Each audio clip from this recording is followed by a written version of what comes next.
Chapter 16. And the Lord spake unto Moses after the death of the two sons of Aaron, when they offered before the Lord, and died. And the Lord said unto Moses, Speak unto Aaron thy brother, that he come not at all times into the holy place within the veil before the mercy seat, which is upon the ark, that he die not, for I will appear in the cloud upon the mercy seat.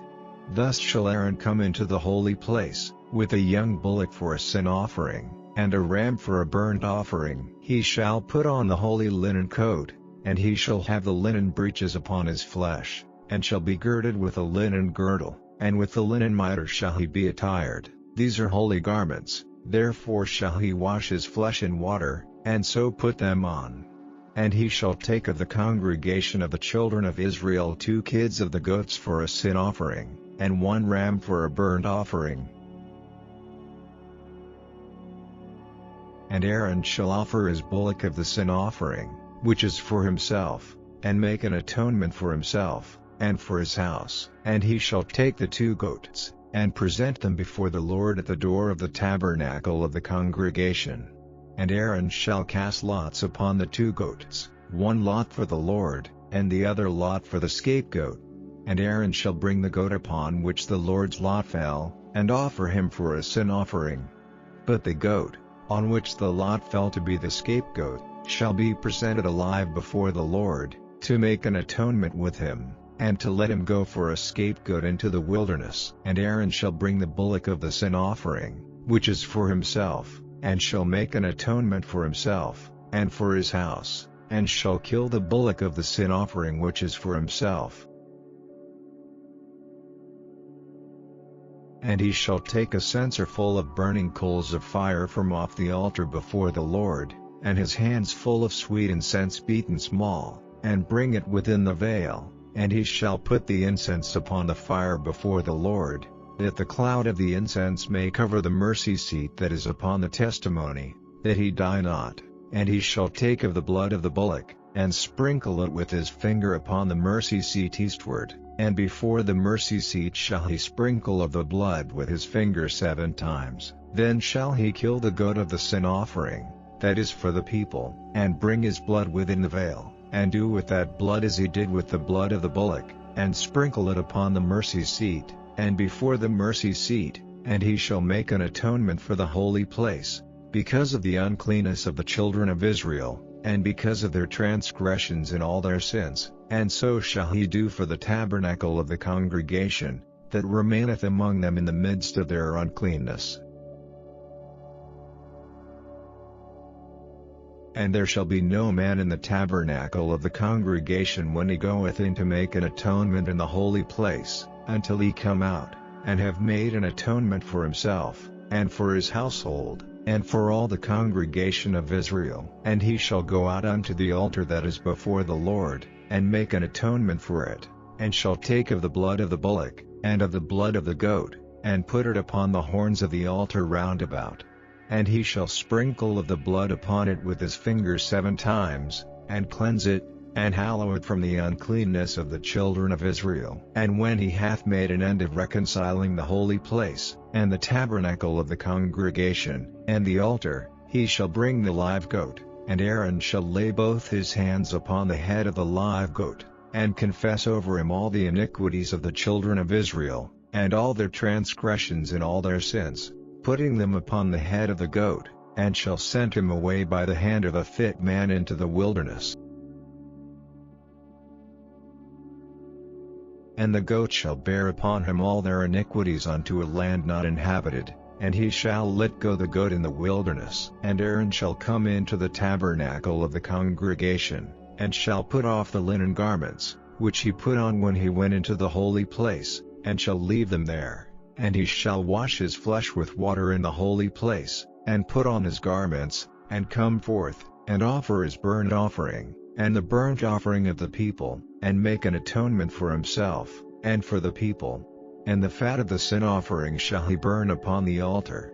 And he that let go the goat for the scapegoat shall wash his clothes, and bathe his flesh in water, and afterward come into the camp.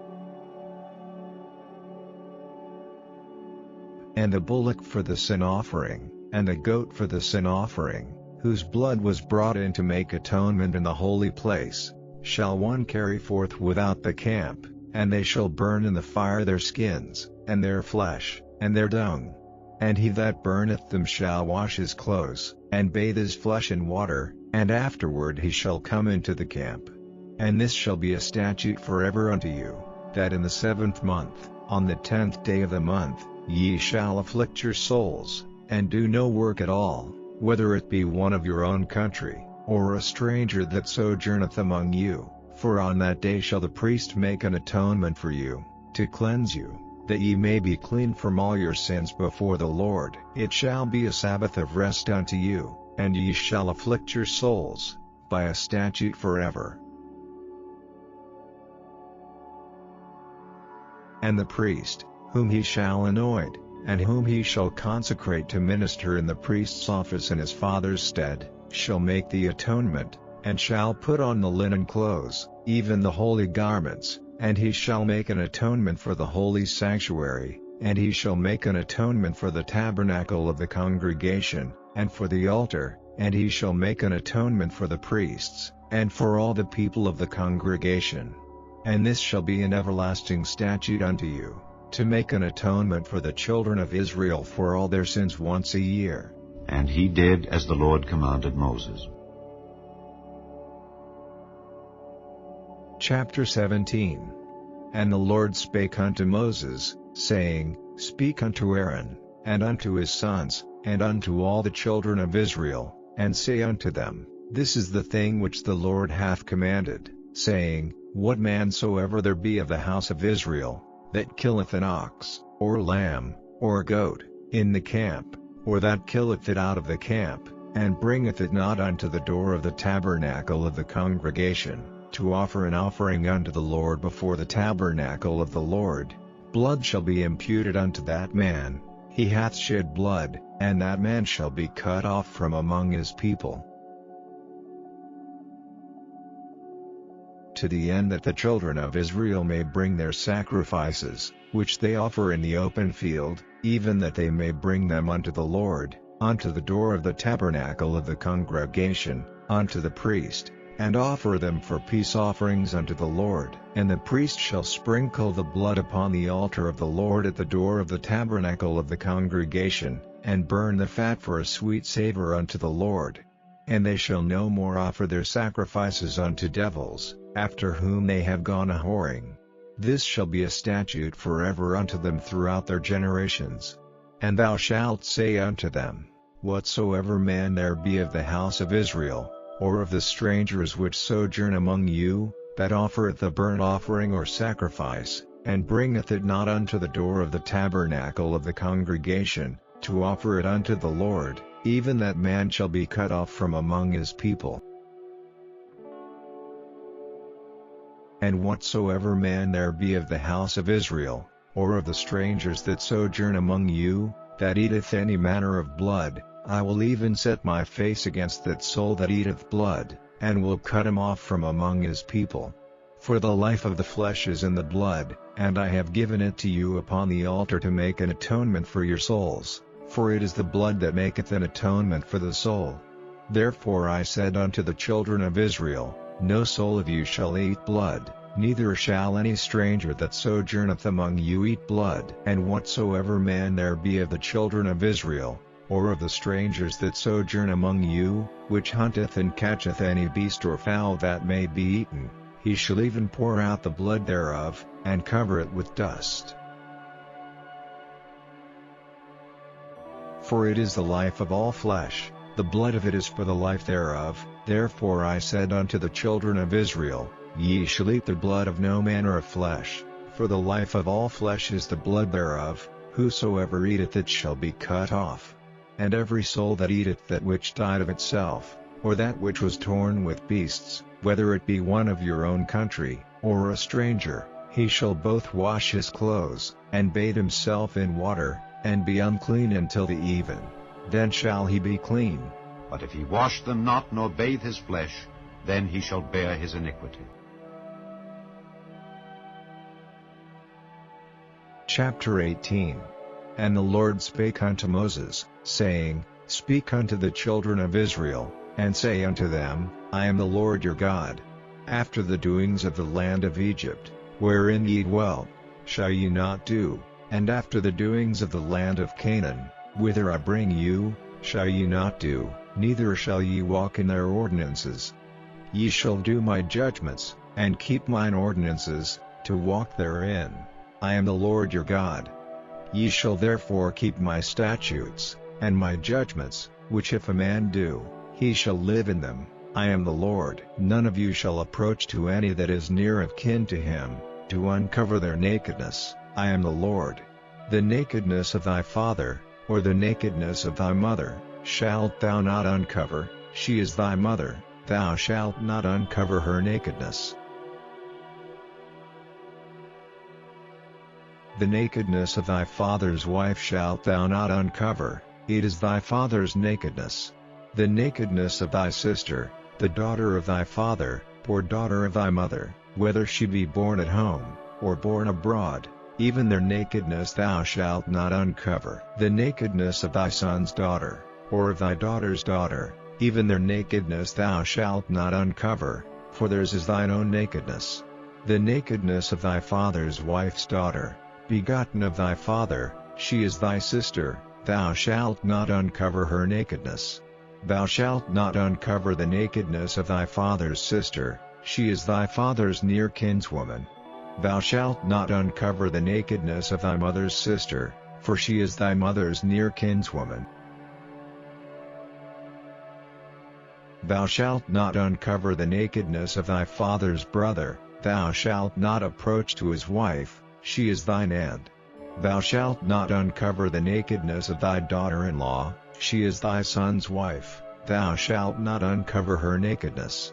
Thou shalt not uncover the nakedness of thy brother's wife, it is thy brother's nakedness. Thou shalt not uncover the nakedness of a woman and her daughter, neither shalt thou take her son's daughter, or her daughter's daughter, to uncover her nakedness, for they are her near kinswomen, it is wickedness. Neither shalt thou take a wife to her sister, to vex her, to uncover her nakedness, beside the other in her lifetime.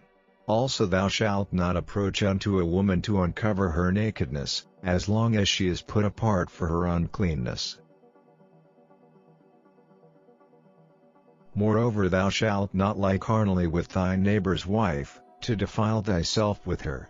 And thou shalt not let any of thy seed pass through the fire to Moloch, neither shalt thou profane the name of thy God, I am the Lord. Thou shalt not lie with mankind, as with womankind, it is abomination. Neither shalt thou lie with any beast to defile thyself therewith, neither shall any woman stand before a beast to lie down thereto, it is confusion. Defile not ye yourselves in any of these things, for in all these the nations are defiled which I cast out before you, and the land is defiled, therefore I do visit the iniquity thereof upon it, and the land itself vomiteth out her inhabitants. Ye shall therefore keep my statutes and my judgments, and shall not commit any of these abominations, neither any of your own nation, nor any stranger that sojourneth among you. For all these abominations have the men of the land done, which were before you, and the land is defiled, that the land spew not you out also, when ye defile it, as it spewed out the nations that were before you. For whosoever shall commit any of these abominations, even the souls that commit them shall be cut off from among their people. Therefore shall ye keep mine ordinance, that ye commit not any one of these abominable customs, which were committed before you, and that ye defile not yourselves therein. I am the Lord your God.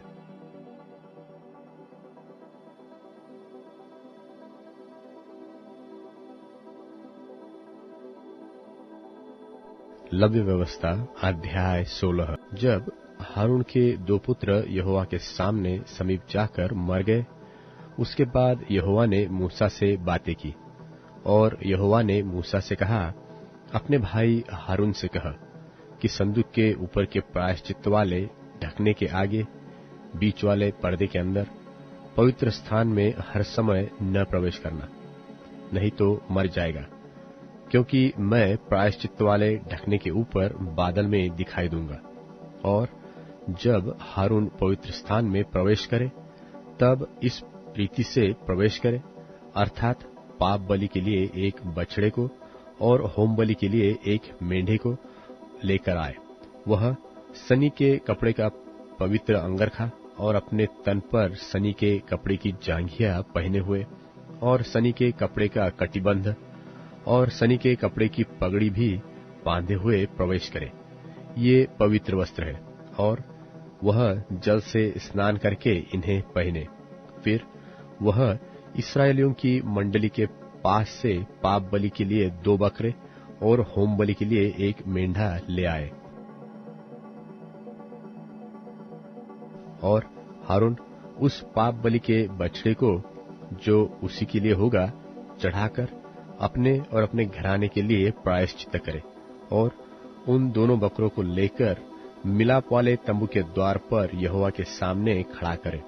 और हारून दोनों बकरों पर चिट्ठियां डाले, एक चिट्ठी यहोवा के लिए और दूसरी अजाजेल के लिए हो। और जिस बकरे पर यहोवा के नाम की चिट्ठी निकले उसको हारून पाप बलि के लिए चढ़ाए, परंतु जिस बकरे पर अजाजेल के लिए चिट्ठी निकले वह यहोवा के सामने जीवित खड़ा किया जाए कि उससे प्रायश्चित किया जाए, और वह अजाजेल के लिए जंगल में छोड़ा जाए। और हारून उस पाप बलि के बछड़े को, जो उसी के लिए होगा, समीप ले आए और उसको बलिदान करके अपने और अपने घराने के लिए प्रायश्चित करे। और जो वेदी यहोवा के सन्मुख है उस पर के जलते हुए कोयले से भरे हुए धूपदान को लेकर और अपनी दोनों मुट्ठियों को फूटे हुए सुगंधित धूप से भरकर बीच वाले पर्दे के भीतर ले आकर उस धूप को यहोवा के सन्मुख आग में डाले, जिससे धूप का धुआं साक्षी पत्र के ऊपर के प्रायश्चित के ढकने के ऊपर छा जाए, नहीं तो वह मर जाएगा। तब वह बछड़े के लोहू में से कुछ लेकर पूरब की ओर पश्चिम के ढकने के ऊपर अपनी उंगली से छिड़के और फिर उस लोहू में से कुछ उंगली के द्वारा उस ढकने के सामने भी 7 बार छिड़क दे। फिर वह उस पाप बलि के बकरे को साधारण जनता के लिए होगा, बलिदान करके उसके लोहू को बीच वाले पर्दे के भीतर ले आए, और जिस प्रकार बछड़े के लोहू से उसने किया था ठीक वैसा ही वह बकरे के लोहू से भी करे, अर्थात उसको प्रायश्चित के ढकने के ऊपर और उसके सामने छिड़के। और वह इस्राएलियों की भांति भांति की अशुद्धता और अपराधों और उनके सब पापों के कारण पवित्र स्थान के लिए प्रायश्चित करे। और मिलाप वाला तंबू जो उनके संग उनकी भांति भांति की अशुद्धता के बीच रहता है, उसके लिए भी वह वैसा ही करे। और जब हारून प्रायश्चित करने के लिए पवित्र स्थान में प्रवेश करे, तब से जब तक वह अपने और अपने घराने और इस्राएल की सारी मंडली के लिए प्रायश्चित करके बाहर न निकले, तब तक कोई मनुष्य मिलाप वाले तंबू में न रहे। फिर वह निकलकर उस वेदी के पास जो यहोवा के सामने है जाए और उसके लिए प्रायश्चित करे, अर्थात बछड़े के लोहू और बकरे के लोहू दोनों में से कुछ लेकर उस वेदी के चारों कोनों के सींगों पर लगाए, और उस लोहू में से कुछ अपनी उंगली के द्वारा 7 बार उस पर छिड़क कर उसे इस्राएलियों की भांति भांति की अशुद्धता छुड़ाकर शुद्ध और पवित्र करे। और जब वह पवित्र स्थान और मिलाप वाले तंबू और वेदी के लिए प्रायश्चित कर चुके, तब जीवित बकरे को आगे ले आए, और हारून अपने दोनों हाथों को जीवित बकरे पर रखकर इस्राएलियों के सब अधर्म के कामों और उनके सब अपराधों, निदान उनके सारे पापों को अंगीकार करे, और उनको बकरे के सिर पर धरकर उनको किसी मनुष्य के हाथ जो इस काम के लिए तैयार हो जंगल में भेज के छुड़वा दे। और वह बकरा उसके सब अधर्म के कामों को अपने ऊपर लादे हुए किसी निराले देश में उठा ले जाए, इसलिए वह मनुष्य उस बकरे को जंगल में छोड़ दे। तब हारून मिलाप वाले तंबू में आए, और जिस सनी के वस्त्रों को पहने हुए उसने पवित्र स्थान में प्रवेश किया था, उन्हें उतारकर वहीं पर रख दे। फिर वह किसी पवित्र स्थान में जल से स्नान कर अपने निज वस्त्र पहन ले और बाहर जाकर होम बलि और साधारण जनता के होम बलि को चढ़ाकर अपने और जनता के लिए प्रायश्चित्त करे, और पाप बलि की चर्बी को वह वेदी पर जलाए। और जो मनुष्य बकरे को अजालेल के लिए छोड़कर आए, वह भी अपने वस्त्रों को धोए और जल से स्नान करे, और तब वह छावनी में प्रवेश करे। और पाप बलि का बछड़ा और पाप बलि का बकरा भी, जिनका लोहू पवित्र स्थान में प्रायश्चित्त करने के लिए पहुंचाया जाए, वे दोनों छावनी से बाहर पहुंचाए जाए, और उनका चमड़ा, मांस और गोबर आग में जला दिया जाए। और जो उनको जलाए वह अपने वस्त्रों को धोए और जल से स्नान करे, और इसके बाद वह छावनी में प्रवेश करने पाए। और तुम लोगों के लिए यह सदा की विधि होगी कि 7वें महीने के 10वें दिन को तुम अपने अपने जीवन को दुख देना, और उस दिन कोई, चाहे वह तुम्हारे निज देश का हो, चाहे तुम्हारे बीच रहने वाला कोई परदेशी हो, कोई भी किसी प्रकार का कामकाज न करे, क्योंकि उस दिन तुम्हें शुद्ध करने के लिए तुम्हारे निमित्त प्रायश्चित्त किया जाएगा, और तुम अपने सब पापों से यहोवा के सन्मुख पवित्र ठहरोगे। यह तुम्हारे लिए परम विश्राम का दिन ठहरे, और तुम उस दिन अपने अपने जीव को दुख देना। यह सदा की विधि है। और जिसका अपने पिता के स्थान पर याजक पद के लिए अभिषेक और संस्कार किया जाए, वह याजक प्रायश्चित्त किया करे, अर्थात वह सनी के पवित्र वस्त्रों को पहनकर पवित्र स्थान और मिलाप वाले तंबू और वेदी के लिए प्रायश्चित्त करे, और याजकों के और मंडली के सब लोगों के लिए भी प्रायश्चित्त करे। और यह तुम्हारे लिए सदा की विधि होगी कि इस्राएलियों के लिए प्रतिवर्ष एक बार तुम्हारे सारे पापों के लिए प्रायश्चित्त किया जाए, यहोवा की इस आज्ञा के अनुसार जो उसने मूसा को दी थी, हारून ने किया। लव्य व्यवस्था अध्याय 17। फिर यहोवा ने मूसा से कहा, हारून और उसके पुत्रों से और कुल इस्राएलियों से कह कि यहोवा ने यह आज्ञा दी है कि इस्राएल के घराने में से कोई मनुष्य हो जो बैल व भेड़ के बच्चे व बकरी को चाहे छावनी में चाहे छावनी से बाहर घात करके मिलाप वाले तंबू के द्वार पर यहोवा के निवास के सामने यहोवा को चढ़ाने के निमित्त न ले जाए, तो उस मनुष्य को लहू बहाने का दोष लगेगा, और वह मनुष्य जो लहू बहाने वाला ठहरेगा, वह अपने लोगों के बीच से नाश किया जाए। इस विधि का यह कारण है कि इस्राएली अपने बलिदान जिनको वह खुले मैदान में वध करते हैं, वे उन्हें मिलाप वाले तंबू के द्वार पर याजक के पास यहोवा के लिए ले जाकर उसी के लिए मेल बलि करके बलिदान किया करे। और याजक लोहू को मिलाप वाले तंबू के द्वार पर यहोवा की वेदी के ऊपर छिड़के, और चर्बी को उसके सुखदायक सुगंध के लिए जलाए। और वे जो बकरों के पूजक होकर व्यभिचार करते हैं, वे फिर अपने बलि पशुओं को उनके लिए बलिदान न करें। तुम्हारी पीढ़ियों के लिए यह सदा की विधि होगी। और तू उनसे कह कि इस्राएल के घराने के लोगों में से व उनके बीच रहने वाले प्रदेश में से कोई मनुष्य क्यों न हो जो होम बलि व मेल बलि चढ़ाए और उसको मिलाप वाले तंबू के द्वार पर यहोवा के लिए चढ़ाने को न ले आए, वह मनुष्य अपने लोगों में से नाश किया जाए। फिर इस्राएल के घराने के लोगों में से व उनके बीच रहने वाले परदेशियों में से कोई मनुष्य क्यों न हो जो किसी प्रकार का लोहू खाए, मैं उस लोहू खाने वाले के विमुख होकर उसको उसके लोगों के बीच में से नाश कर डालूंगा, क्योंकि शरीर का प्राण लोहू में रहता है, और उसको मैंने तुम लोगों को वेदी पर चढ़ाने के लिए दिया है कि तुम्हारे प्राणों के लिए प्रायश्चित्त किया जाए, क्योंकि प्राण के कारण लोहू ही से प्रायश्चित्त होता है।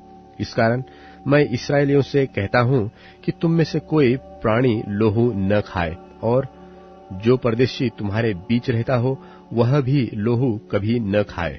और इस्राएलियों में से व उनके बीच रहने वाले परदेशियों में से कोई मनुष्य क्यों न हो जो अहेर करके खाने के योग्य पशु व पक्षी को पकड़े, वह उसके लोहू को उंडेल कर धूली से ढांप दे, क्योंकि शरीर का प्राण जो है वह उसका लोहू ही है, जो उसके प्राण के साथ एक है। इसलिए मैं इस्राएलियों से कहता हूं कि किसी प्रकार के प्राणी के लोहू को तुम न खाना, क्योंकि सब प्राणियों का प्राण उसका लोहू ही है। जो कोई उसको खाए वह नाश किया जाए, और चाहे वह देशी हो व परदेशी। जो कोई किसी लोथ व फाड़े हुए पशु का मांस खाए वह अपने वस्त्रों को धोकर जल से स्नान करे और सांझ तक शुद्ध रहे, तब तक वह शुद्ध होगा। और यदि वह उनको न धोए और न स्नान करे तो उसको अपने अधर्म का भार स्वयं उठाना पड़ेगा। लव्य व्यवस्था अध्याय 18। फिर यहोवा ने मूसा से कहा, इस्राएलियों से कह कि मैं तुम्हारा परमेश्वर हूं। तुम मिस्र देश के कामों के अनुसार जिसमें तुम रहते थे न करना, और कनान देश के कामों के अनुसार भी जहां मैं तुम्हें ले चलता हूं न करना, और न उन देशों की विधियों पर चलना। मेरे ही नियमों को मानना और मेरी ही विधियों को मानते हुए उन पर चलना। मैं तुम्हारा परमेश्वर यहोवा हूं, इसलिए तुम मेरे नियमों और मेरी विधियों को निरंतर मानना। जो मनुष्य उनको माने वह उनके कारण जीवित रहेगा। मैं यहोवा हूं। तुम में से कोई भी अपनी किसी निकट कुटुंबिन का तन उघाड़ने को उसके पास न जाए। मैं यहोवा हूं। अपनी माता का तन जो तुम्हारे पिता का तन है न उघाड़ना, वह तो तुम्हारी माता है, इसलिए तुम उसका तन न उघाड़ना। अपनी सौतेली माता का भी तन न उघाड़ना, वह तो तुम्हारे पिता का ही तन है। अपनी बहन चाहे सगी हो चाहे सौतेली हो, चाहे वह घर में उत्पन्न हुई हो चाहे बाहर, उसका तन न उघाड़ना। अपनी पोती व अपनी नतिनी का तन न उघाड़ना। उनकी देह तो मानो तुम्हारी ही है। तुम्हारी सौतेली बहन जो तुम्हारे पिता के उत्पन्न हुए वह तुम्हारी बहन है, इस कारण उसका तन न उघाड़ना।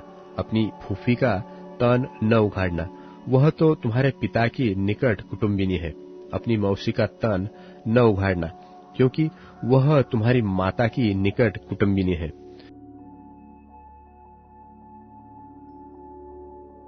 अपने चाचा का तन न उघाड़ना, अर्थात उसकी स्त्री के पास न जाना, वह तो तुम्हारी चाची है।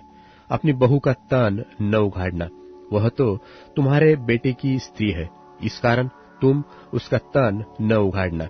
अपनी भौजी का तन न उघाड़ना, वह तो तुम्हारे भाई ही का तन है। किसी की स्त्री और उसकी बेटी दोनों का तन न उघाड़ना, और उसकी पोती को व उसकी नतिनी को अपनी स्त्री करके उसका तन न उघाड़ना, वे तो निकट कुटुंबिनी है। ऐसा करना महापाप है। और अपनी स्त्री की बहन को भी अपनी स्त्री करके उसकी सौत न करना, कि पहली के जीवित रहते हुए उसका तन भी उघाड़े। फिर जब तक कोई स्त्री अपने कृत्य के कारण अशुद्ध रहे, तब तक उसके पास उसका तन उघाड़ने को न जाना। फिर अपने भाई बंधु की स्त्री से कुकर्म करके अशुद्ध न हो जाना, और अपने संतान में से किसी को मोलेक के लिए होम करके न चढ़ाना, और न अपने परमेश्वर के नाम को अपवित्र ठहराना। मैं यहोवा हूं। स्त्रीगमन की रीति से पुरुष गमन न करना, वह तो घिनौना काम है। किसी जाति के पशु के साथ पशुगमन करके अशुद्ध न हो जाना, और न कोई स्त्री पशु के सामने इसलिए खड़ी हो कि उसके संग कुकर्म करे, यह तो उल्टी बात है। ऐसा कोई भी काम करके अशुद्ध न हो जाना, क्योंकि जिन जातियों को मैं तुम्हारे आगे से निकालने पर हूं, वे ऐसे से काम करके अशुद्ध हो गई है, और उनका देश भी अशुद्ध हो गया है। इस कारण मैं उस पर उसके अधर्म का दंड देता हूं। और वह देश अपने निवासियों को उगल देता है। इस कारण तुम लोग मेरी विधियों और नियमों को निरंतर मानना, और चाहे देशी चाहे तुम्हारे बीच रहने वाला परदेशी हो, तुम में से कोई भी ऐसा घिनौना काम न करे, क्योंकि ऐसे सब घिनौने कामों को उस देश के मनुष्य जो तुमसे पहले उसमें रहते थे वे करते आए हैं। इसी से वह देश अशुद्ध हो गया है। अब ऐसा न हो कि जिस रीति से जो जाति तुमसे पहले उस देश में रहती थी उसको उसने उगल दिया, उसी रीति जब तुम उसको अशुद्ध करो तो वह तुमको भी उगल दे। जितने ऐसा कोई घिनौना काम करे वे सब प्राणी अपने लोगों में से नाश किए जाए। वह आज्ञा जो मैंने तुम्हारे मानने को दी है उससे तुम मानना, और जो घिनौनी रीतियां तुमसे पहले प्रचलित है उनमें से किसी पर न चलना और न उसके कारण अशुद्ध हो जाना। मैं तुम्हारा परमेश्वर यहोवा हूँ।